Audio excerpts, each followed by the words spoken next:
Então, vamos dar um passo aí para frente, falando sobre os campos magnéticos, né?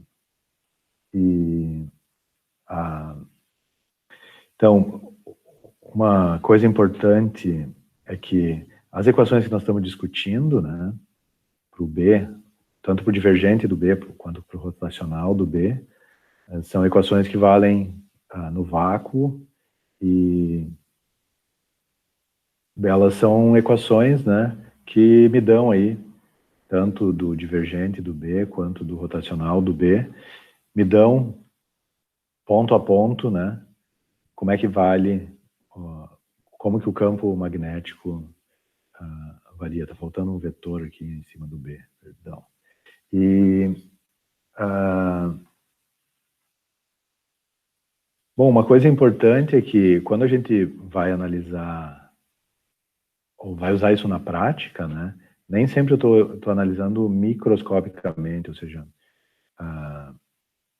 mesmo o problema mais simples, quer ele envolva um material, um meio material ou não, mas ainda assim, né, é aquela história. Esse ponto aqui, onde está valendo, aqui não tem um B de X, nem um J de X, mas né, a gente está subentendendo que isso aí é B de X ou J de X, mesmo assim, o nosso ponto ainda é um volume razoável, né, em que eu tenho muitas moléculas ou átomos, ou seja o que for, que dependendo de que o material é feito, né, o que material é, ou mesmo que eu esteja no vácuo, ainda assim eu estou pegando volumes consideráveis. Quer dizer, o meu ponto não é uma coisa infinitesimal do meu ponto de vista, mas o infinito chega muito antes quando a gente está vendo as coisas macroscopicamente. Então, é uma boa a gente pensar nessas equações, tanto quando eu estou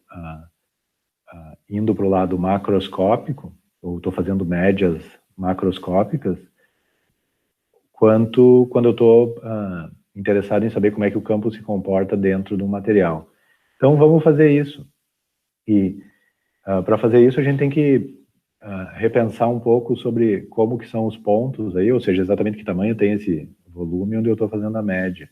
E essa equação aqui não muda, ou seja, as equações macroscópicas, elas são quase iguais.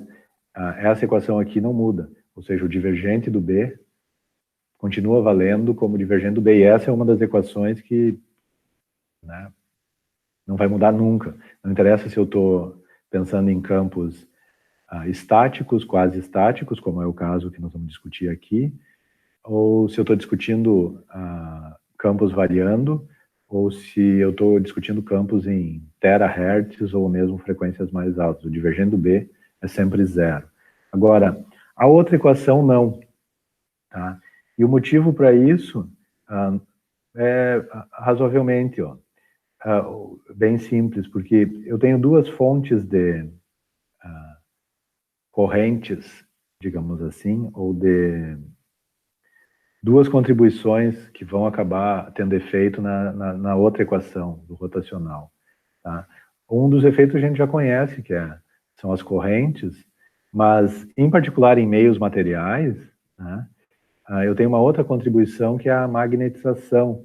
E se vocês olharem aqui no lado direito, as moléculas devem ter um momento magnético médio, e aí é aqui que vai ser importante definir o tamanho do ponto lá. Em geral é um ponto, para mim, muito pequeno, mas ainda assim tem algumas moléculas. Então, moléculas do tipo 1 tem um certo número de moléculas do tipo 1 por metro cúbico, e elas têm um momento magnético do tipo 1.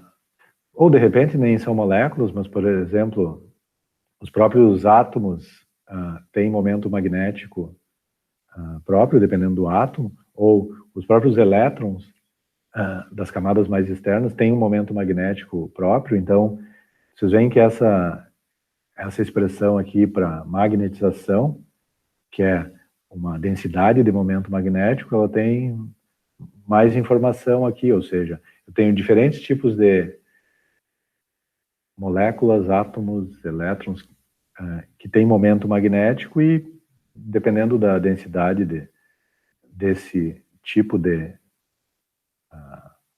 molécula ou átomo, eu vou ter um número diferente aqui.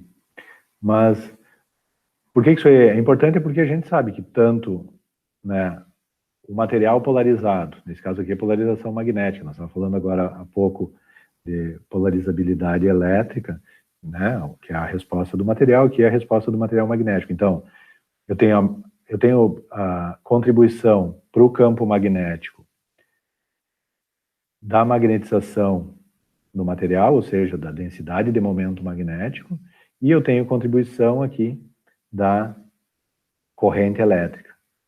Então, o que a gente vai fazer para estabelecer qual é a contribuição disso para o campo B?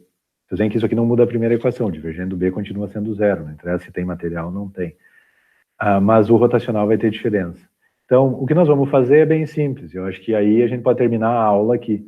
Nós vamos pegar essas duas contribuições e ver quanto que isso reflete lá no rotacional do B.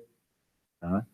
Como é que a gente vai fazer isso? Bom, a gente vai usar a definição de potencial vetor, porque eu sei que o B é o rotacional do potencial vetor do A. A definição do A continua valendo, por quê? Por que ainda eu posso usar o A para definir o B? Essa é uma pergunta para vocês. Por que eu posso definir o B com precisão? Mesmo... Bom, eu posso definir o A, desculpa, com precisão. Vamos ver? Porque quase. Qual é a outra equação mesmo que nós estávamos falando? Divergendo B é zero. Se o divergendo B é zero, eu sempre posso definir o B como rotacional de um campo A. Tá? Isso é importante. Mas então, como eu posso definir o A, eu vou usar o A para definir. E aí, como é que eu vou fazer isso? Bom, eu vou ver a contribuição desses dois termos, da magnetização ou do momento magnético, né, porque a magnetização definida ponto a ponto, esse ponto é um volume com várias moléculas, então por isso que ela tem diferentes contribuições para a densidade e momento magnético, e as correntes. Então, eu posso usar essa equação aqui para definir o A, onde aqui esse primeiro termo, né, o primeiro termo da direita aí, vem das correntes, ou seja, aqui eu tenho densidade de corrente vezes volume. Então, a primeira contribuição é das correntes de carga, e a segunda contribuição é do momento magnético, onde eu estou definindo o momento magnético a partir da magnetização aqui. Então, magnetização vezes volume me dá, né, porque a magnetização é a densidade de volume. Então, com essa expressão eu consigo definir o A. Na verdade, aqui eu estou chamando isso aqui de ΔA, por quê? Porque essa é a contribuição para o A, para esse pequeno volumezinho aqui, onde tem uma certa densidade de corrente e uma certa magnetização. Mas eu vou precisar somar todas as partes do espaço, ou seja, onde tem material, onde não tem, onde tem corrente, onde não tem, que contribuem para o A. Então, para fazer isso, é mais fácil se a gente ir para o limite em que esse ΔV é um volume infinitesimalmente pequeno, mas cuidado, né, infinitesimalmente pequeno do ponto de vista macroscópico, ainda tem várias moléculas, átomos, elétrons contribuindo aí, né? Mas se eu fizer isso, né? Então, se eu fizer o volume ir para um limite infinitesimal, claro, do ponto de vista macroscópico, né? Eu vou poder transformar o que seria aqui uma soma de todos os ΔA numa integral, né? E aí o A pode ser escrito desse jeito aqui, tá? Onde eu tenho uma contribuição aqui, o primeiro termo da direita, da densidade de corrente, e uma outra contribuição aqui, o segundo termo aí, da magnetização, que seria a resposta do material, ou a contribuição dos momentos magnéticos dos elétrons. Bom, então, as contribuições dos momentos magnéticos. Que tal? Pode ser? Bom, aí para ir adiante, porque né, vocês entendem que a partir daqui, isso aí resolve meio o problema, porque a partir daqui o que eu preciso fazer? Se eu tenho o A, se eu quero saber o B, ou ainda, se eu quero saber o rotacional do B, eu vou ter que aplicar o rotacional duas vezes, porque o rotacional do A vai me dar o B, e o rotacional do A vai me dar o rotacional do B. Então nós temos um caminho razoavelmente longo, e nós vamos repartir o caminho. Então uma das partes vai ficar para vocês, que é uma tarefa. Isso também está naquela lista 9, que eu vou consertar lá o link. Tá? Sem querer eu coloquei o link para o arquivo text.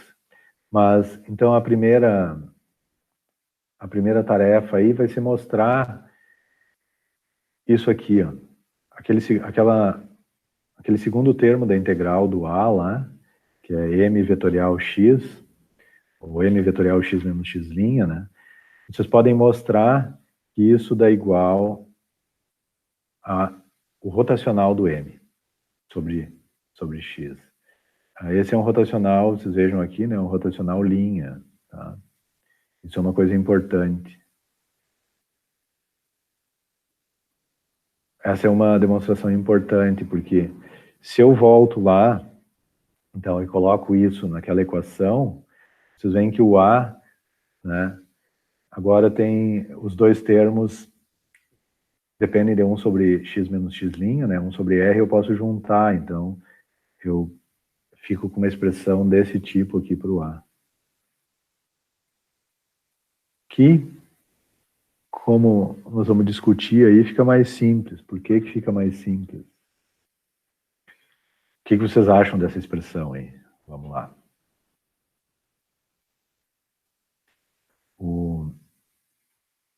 O que eu gosto, o que é importante ressaltar é aqui, né? Então, a magnetização tem unidade de densidade de momento magnético, né? O ampere metro quadrado dividido por metro cúbico, ampere por metro. Mas aqui tem a derivada também, né? Que é 1 sobre metro, que é derivada em x', mas é 1 sobre metro. Então, isso aqui fica ampere por metro quadrado, que é, claro, né? Não poderia ser diferente, é a unidade de densidade de corrente.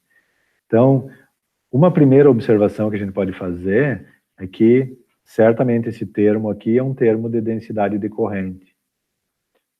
É claro que ele não é uma densidade de corrente de carga.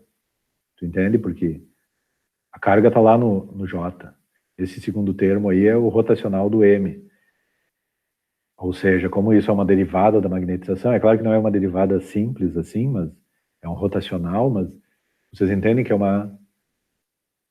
uma espécie de derivada, então isso mede flutuações na magnetização. Então, eu sem dúvida posso dizer que esse termo aqui tem a ver com o fato da magnetização não ser a mesma em tudo que é lugar.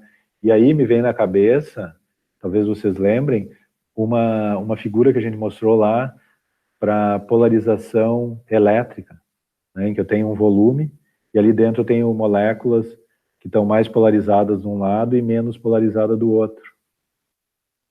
A gente vê que acaba tendo uma carga efetiva dentro desse volume, porque o que sobra de carga positiva de um lado não é igual ao que falta de carga positiva do outro, né? Porque as moléculas estão mais polarizadas num extremo do volume que no outro. Aqui não é a mesma coisa, entende? Tem que tomar cuidado, porque isso aqui não é o divergente da polarização, como era lá. É o rotacional da polarização, da magnetização. Mas a ideia é parecida. Então, eu certamente tenho uma densidade de corrente associada com o rotacional da magnetização. Então, essa é uma primeira observação aí. Então, a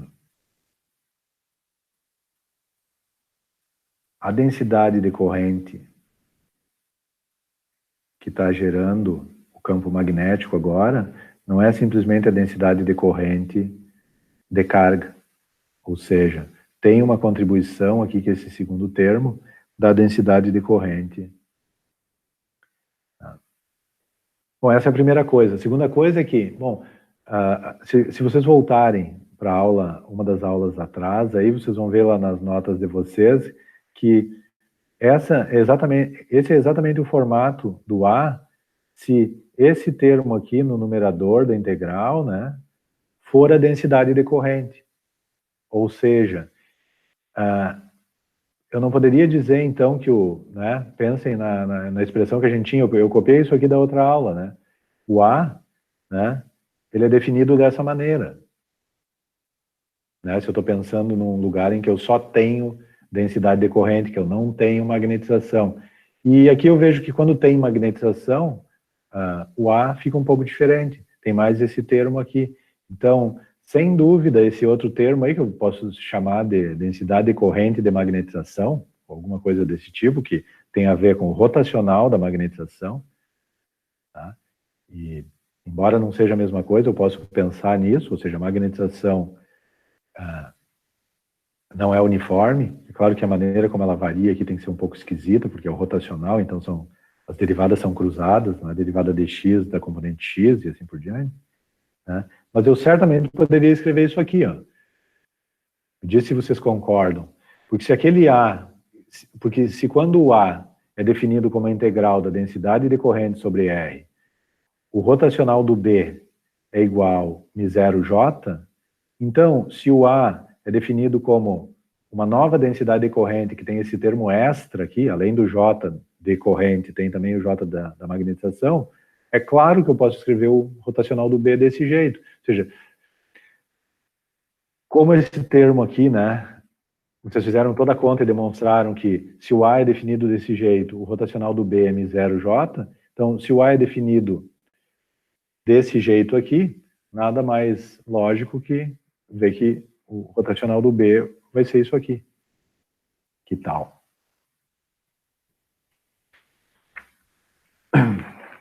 Comentários aí.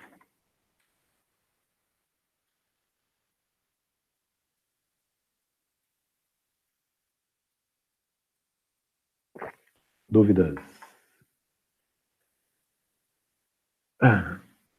Então, bom, se o rotacional do B é definido desse jeito, bom, eu já descobri como é que é o rotacional do B, que era o que eu queria, né? Porque agora eu sei que ele depende também, não só da corrente de carga, né, de cargas livres que estão circulando, mas também de um termo que depende de como que a magnetização vai de ponto para ponto. E essa expressão é muito importante porque ela me permite definir um outro vetor importante, porque, né, era legal quando eu tinha só que o rotacional do B dependia do J, então se eu sabia a densidade corrente, eu sabia tudo, então seria interessante ter uma expressão daquele jeito. A gente vai conseguir uma expressão aqui porque, como essa equação aqui está dizendo, ó, eu tenho bem separado aqui a contribuição da magnetização e a contribuição das correntes. Então, eu vou conseguir fazer o seguinte, ó, como lá eu tenho o rotacional do M, né, ou μ0M, que, né, μ0M tem unidade de P também, é Tesla, isso aqui. Então, eu consigo separar o J daquele lado e deixar desse lado só rotacional do B, rotacional de μ0M. Ou seja, eu consigo juntar o B e o M aqui, se eu dividir o B por μ0, né? Dividindo essa equação aqui por μ0, eu fico com essa equação aqui. Então, vocês veem que esse vetor aqui, ó, que é B menos M, claro, B e M não tem a mesma unidade, então tem o μ0 ali, mas esse vetor B menos M é um vetor que tem unidade de magnetização, né, ampere por metro, e cujo rotacional, né, que é ampere por metro quadrado, é exatamente a J, ponto a ponto, ou seja, as correntes, ou seja, a origem são só as correntes de carga. Então, eu estou descontando aqui o efeito da magnetização. E a gente define esse vetor, vocês lembram o nome aí? Mas eu defino esse vetor aí como H, ou campo magnético, que vocês veem muito por aí, né? Então, a origem dele é apenas as correntes J, ou seja, o H é o campo externo, digamos assim. Né? É o campo que eu aplico. O B é o campo total lá no local, mas o B, como a gente vê, ele não depende só das correntes que eu estou usando para gerar o H. Ele depende também da resposta do material ou da distribuição de momentos magnéticos, se vocês preferirem, que tem na região ali. Então, o rotacional do H é J. Essa é uma equação mais geral do que a equação que eu tinha antes, que o rotacional do B é a μ0J. Essa equação, o rotacional do B igual a μ0J, só vale se eu estou no vácuo, ou eu não tenho magnetização. Ou pelo menos eu não tenho magnetização variando. Essa equação aqui, rotacional do H igual a J, vale sempre. Porque eu estou deixando explícito ali que eu estou contando a contribuição para o campo magnético só das correntes de carga. Que tal? Perguntas, dúvidas?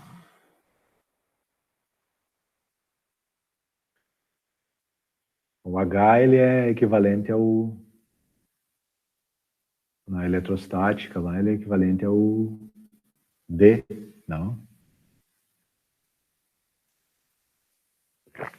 Que depende só das cargas livres, né? E o E depende de tudo. Tanto das cargas livres quanto da distribuição de momentos. Aí. Ok? Sem perguntas?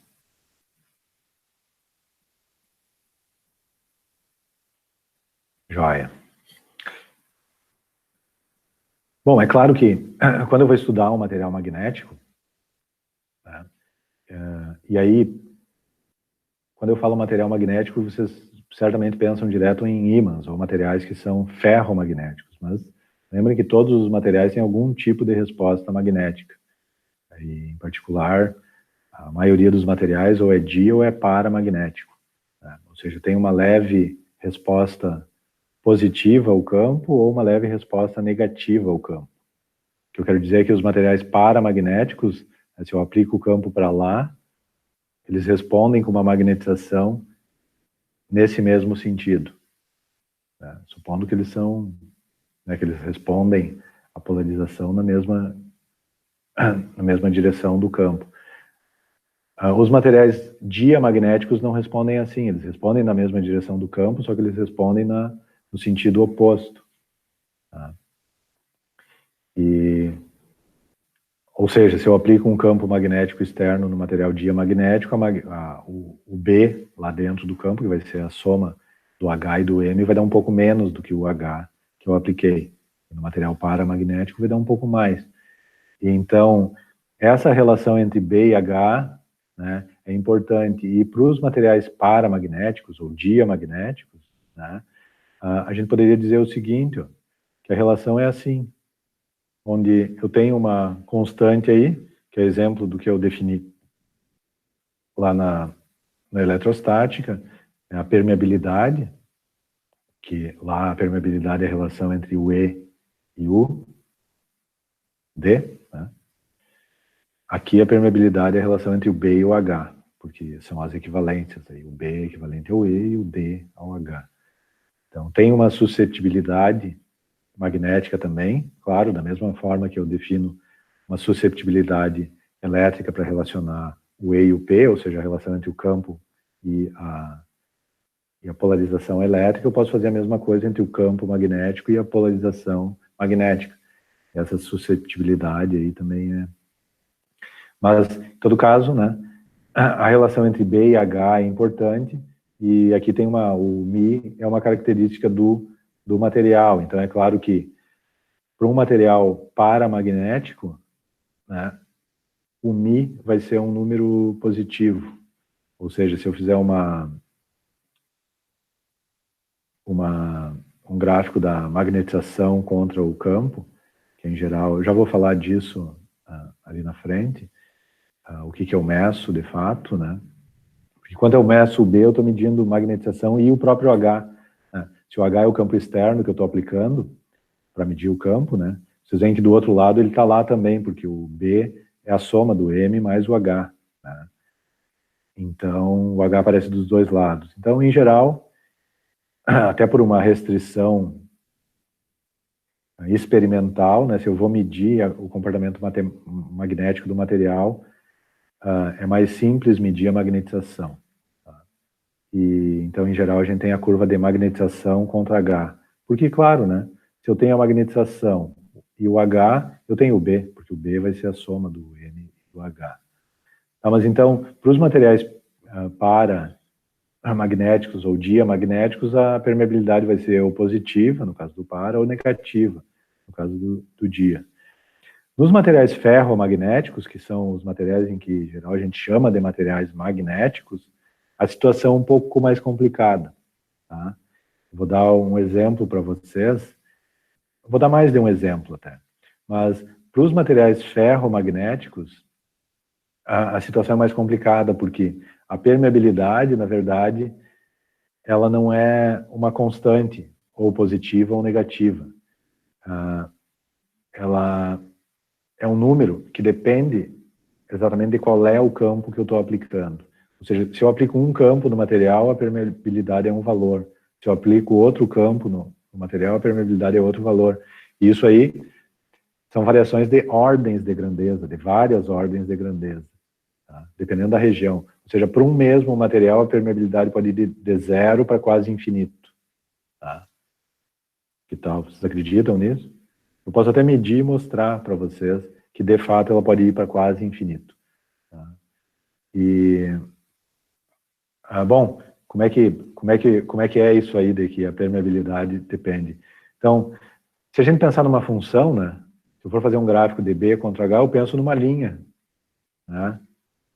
Sei lá que formato ela tem. A gente pode pensar vamos supor que o B dependesse do seno ou do cosseno. Eu disse lá que para os par e para os diamagnéticos era uma constante. Então, eu estou pensando numa reta, né? B e H vão numa reta. Mas não é bem assim. Para os materiais ferromagnéticos, a função pode ser um negócio mais complicado. Vocês veem que isso aqui é complicado, porque para um mesmo H, vamos pegar esse H aqui. Ó. O B pode ter dois valores.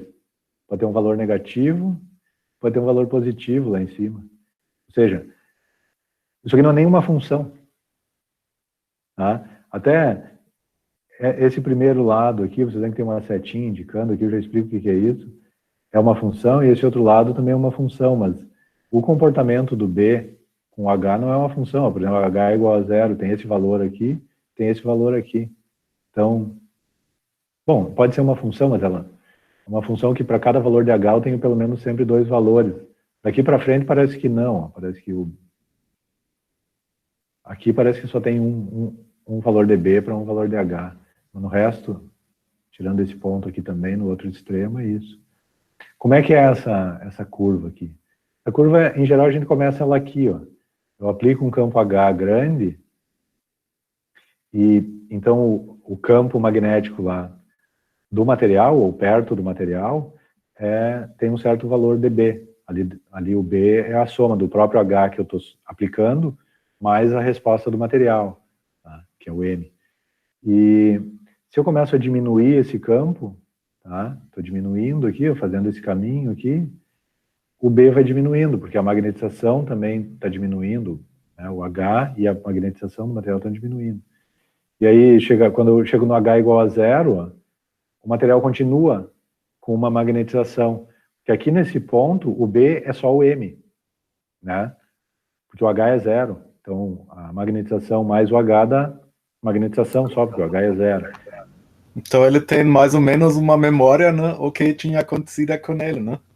Exatamente. Isso que acontece quando vocês pegam um alfinete e encostam num ímã. Quando vocês encostam no ímã, vocês estão num campo alto. Quando vocês tiram, vocês diminuíram o campo para zero, mas o alfinete continuou magnetizado. Porque ele é um material ferromagnético também, então, embora o H seja zero, ainda tem magnetização lá. E aí, para zerar essa magnetização, eu tenho que aumentar o H até esse valor aqui, ó. Aqui nesse valor o H tem uma certa intensidade. Vocês veem que está no outro sentido, né? Ele é negativo. Se o positivo era para cá, né? Agora o H é negativo. Mas o M é igual ao H e o B dá zero, porque a soma aí do H e do M que dá o B. E se eu continuar aumentando, agora o M começa a aumentar de novo, negativo, né? E agora eu tenho o H e o M negativo. Vou chegar num outro valor aqui, né, que foi o máximo de H que eu consegui aplicar. Esse máximo de H pode depender de várias coisas. Inclusive, por exemplo, do meu limite. Porque para gerar um campo magnético eu preciso de uma corrente. Então, eu vou ter que ter lá um solenoide, uma espira, um eletroímã, gerando corrente. Eu tenho um limite experimental para isso. E aqui em Santa Maria o nosso limite é alguns Tesla. Um pouco mais que um. O ideal seria que a gente fosse até 9 Tesla, por exemplo. Mas daí para 1 para 9 Tesla tem um problema grave. Alguém saberia enumerar? Qual é o grande problema de 1 para 9 Tesla? Arthur? O Victor abriu o microfone. É um problema econômico, aí custa 1 milhão mais ou menos para dar esse salto aí. 9 Tesla já é um campo razoavelmente grande, então para ter um eletroímã aqui que eu não sei o que está acontecendo porque ele deu uma puladinha aí. Ó.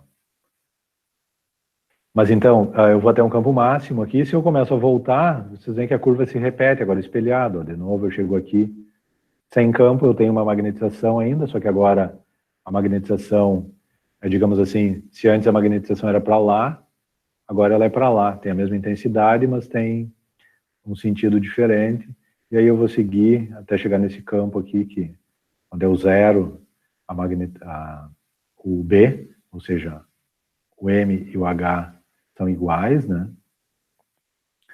E aí, vou para lá de novo. Essa curva pode ser um pouco diferente se ao invés do B aqui eu tiver o M, tá? E essa curva aqui, tá? É a curva livro-texto, digamos assim. Eu copiei ela do Jackson, tá?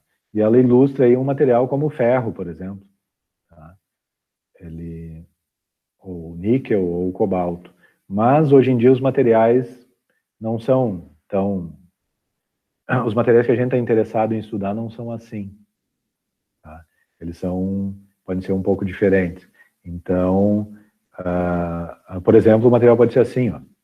Esse é um material que a gente estuda aqui, e ele, na verdade, não é um material só, tá?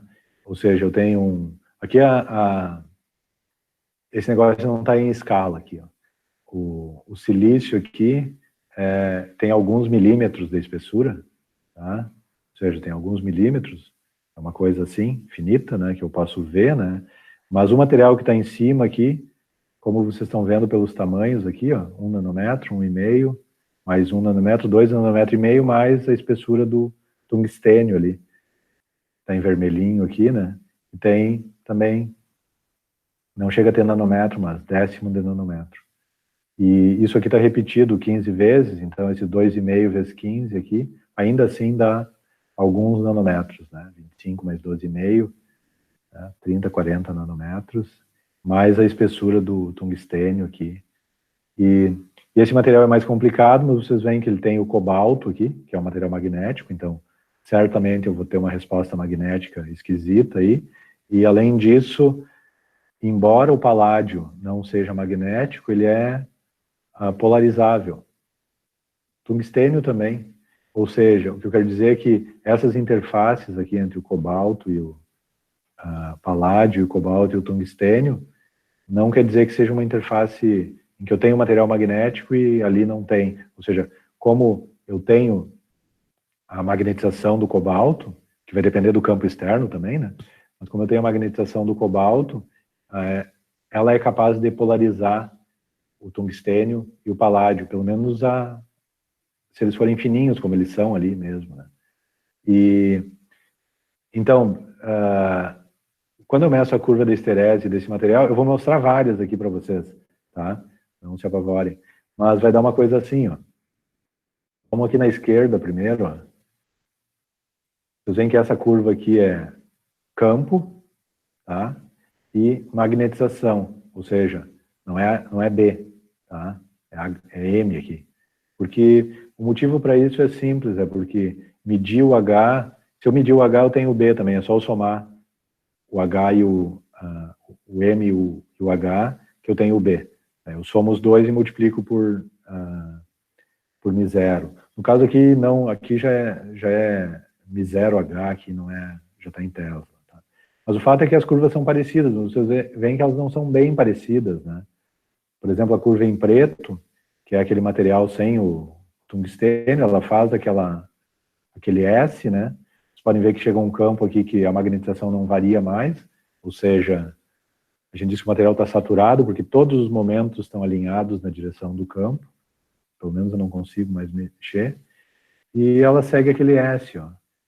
E vocês veem que a susceptibilidade aqui, que é a relação entre o M e o H, né, ela pode ser quase infinita, como aqui, né, ou seja, varia bem pouquinho, o H e o M dão um pulo, e ela é zero lá.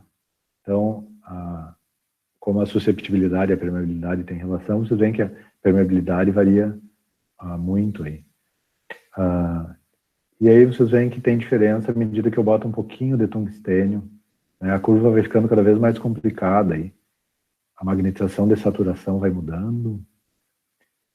Outra coisa interessante é o seguinte, ó, aqui eu fiz a medida aplicando o campo perpendicular ao plano lá. Ó. Vocês veem que tem a amostrinha ali eu estou aplicando perpendicular ao plano. Se eu aplicar agora na direção do plano, né, ou seja, paralelo às camadas, daí a curva fica completamente diferente. Tá? Então vocês veem que a curva de magnetização não é tão simples quanto, além dela não ser uma função, ou seja, para cada valor de H eu tenho pelo menos 2 valores de magnetização, ainda assim é complicado de analisar. Nesse trabalho em particular, a gente não estava interessado só nisso, né? Mas sim interessado em como que o comportamento do material, o comportamento magnético do material permite a criação de pequenos domínios magnéticos aí no material. Porque os domínios magnéticos são, né, digamos assim, os quantum de informação que eu posso gravar. Então aí a gente está interessado em desenvolver uma mídia, que no caso é né, esse material ali, em que eu tenha domínios magnéticos de um tamanho particular, em especial, que permita que eu grave informação, ou no futuro possa vir a permitir. A gente está estudando como é que esses domínios se criam, né, e como que eles se estabilizam, ou seja, se é possível. A gente chama esses domínios de skirmions, tá? São pequenos vórtices. Esse experimento foi feito com também outro material do que tungstênio? Sim, nós mesmos fazemos com vários materiais, tem um outro trabalho saindo em breve aí. A magnetização era igual ou como é que tá? Não, é um Also pouco aqui, diferente. quando tu aumenta o tamanho do tungstênio, né? E a magnetização não é diminuindo, né? Em total, né? Para cima, para baixo, né? Sim, à medida que tu aumenta ali, né? Tu vê que a magnetização de saturação vai diminuindo. É isso aí. Então, eu não estou entendendo bem o que está acontecendo com o tungstênio lá, né? Sim. A ideia aqui é que o que é importante aqui, ó, para formar esses domínios, que são pequenos vórtices, tá? Com tamanho pequeno, e são vórtices que eu posso mover, na verdade, no material, ou seja, eu tenho bits que eu poderia mover, é importante que eu tenha essa interface não simétrica, ou seja, eu tenho de um lado aqui o paládio, de um lado do cobalto, né, e do outro lado tungstênio e paládio. Então, o fato dessa interface não ser simétrica faz aparecer uma interação magnética que permite a criação desses vórtices aí. Ou seja, de certa forma, essa instabilidade, né, ou seja, o fato da interface não ser bem definida, ou seja, eu não tenho os momentos todos querendo apontar para o mesmo lado, porque tu poderia pensar que essa interface do lado de cá puxa as coisas para um lado e essa interface puxa para o outro, né? Uma espécie de... tem uma guerra aí entre onde que a magnetização quer ficar, para que lado ela quer apontar, é o que permite surgir esses domínios nesse formato particular aí. A temperatura ambiente, isso é importante, né? E sem campo magnético externo, ou seja, eu consigo estabilizar esses domínios mesmo sem precisar ter um campo externo. Porque é isso que eu preciso numa mídia magnética, né? Eu preciso ter os domínios lá estáveis, mesmo sem nenhum campo sendo aplicado, porque eu quero desligar o computador e quero que a informação fique lá. E... não sei se eu respondi a tua pergunta. Não, sim, é ótimo, sim. Então esse fica realmente estático depois, quando tu colocou ele no... Aqui, na verdade, essas curvas não mostram isso. Eu só quero mostrar essas curvas aqui para ilustrar que as curvas de esterese, como a gente chama, porque tem uma esterese aqui, né? Cada vez que eu faço esse ciclo, que eu aplico o campo máximo para a esquerda, máximo para a direita, cada vez que eu dou essa volta aqui, eu gasto um tanto de energia, que tem a ver com essa área aqui dentro. Se eu botar B e H,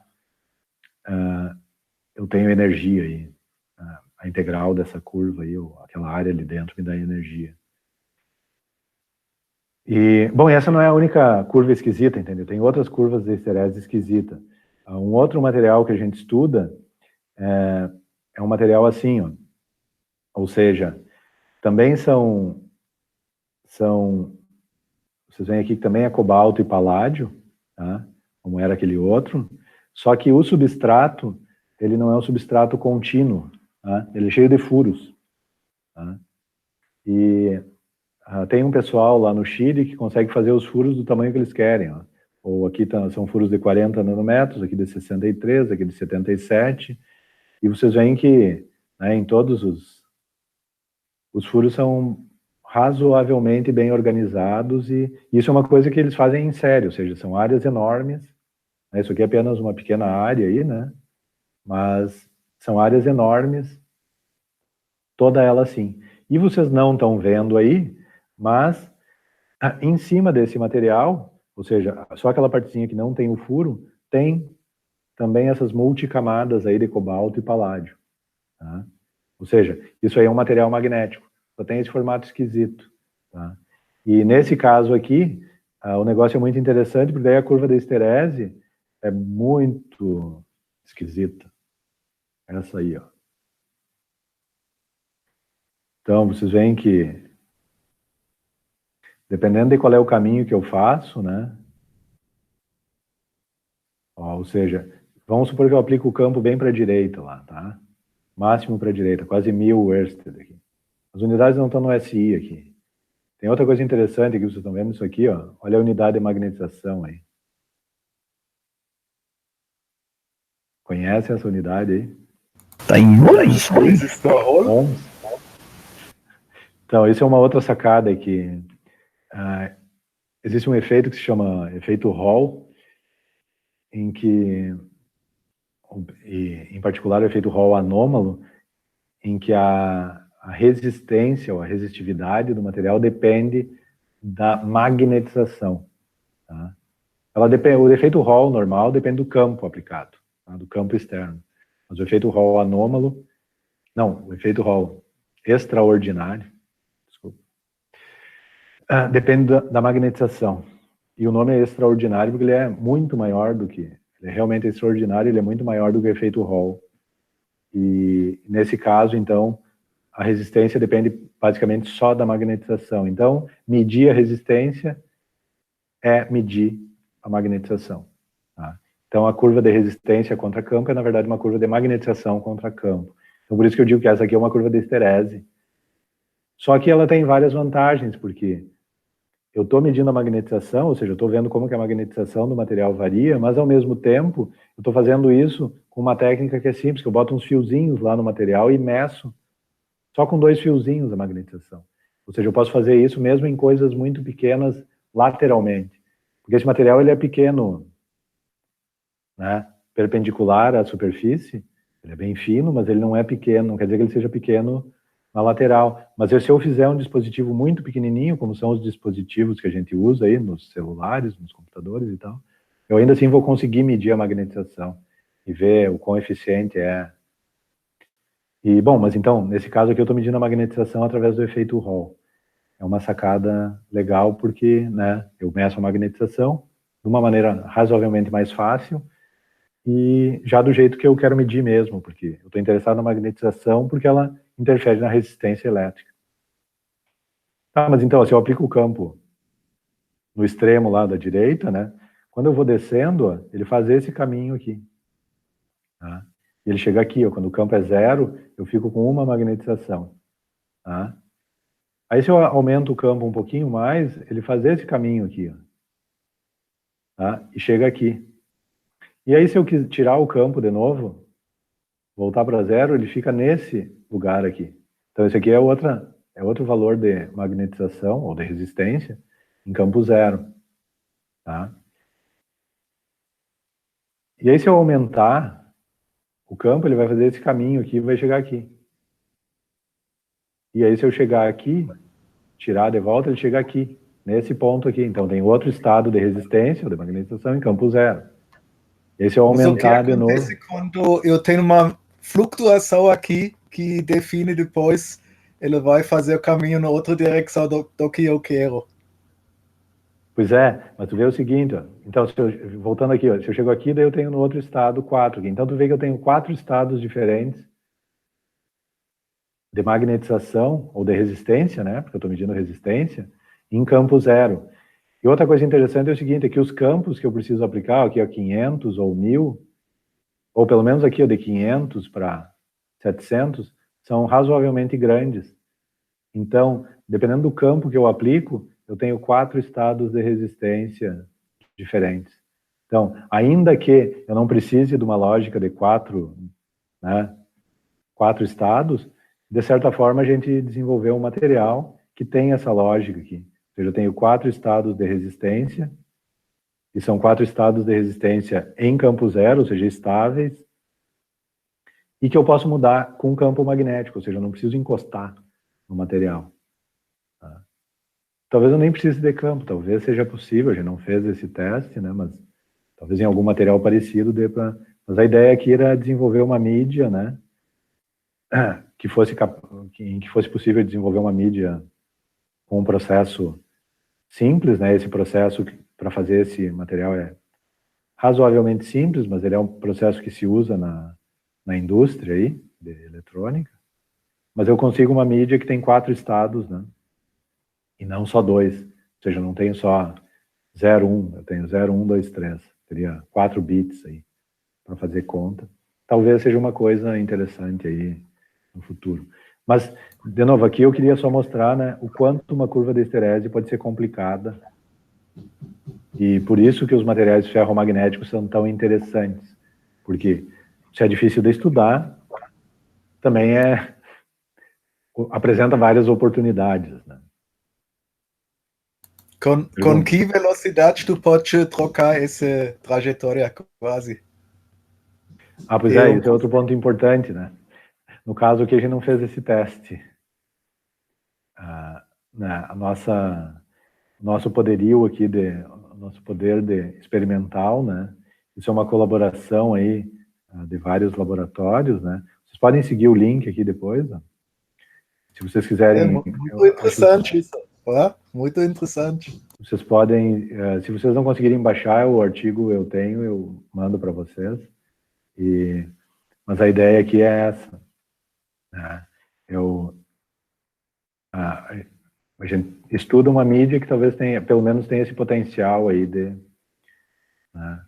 Esses 2 trabalhos que eu mostrei são, esse último aqui, está na tela, é do Diego, que é um aluno que terminou o doutorado há pouco aqui, em Santa Maria.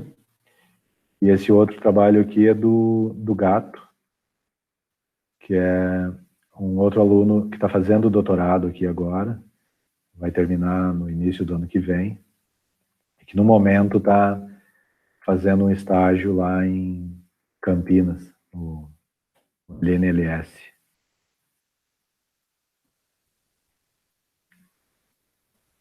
Perguntas? É legal, muito legal. Joia.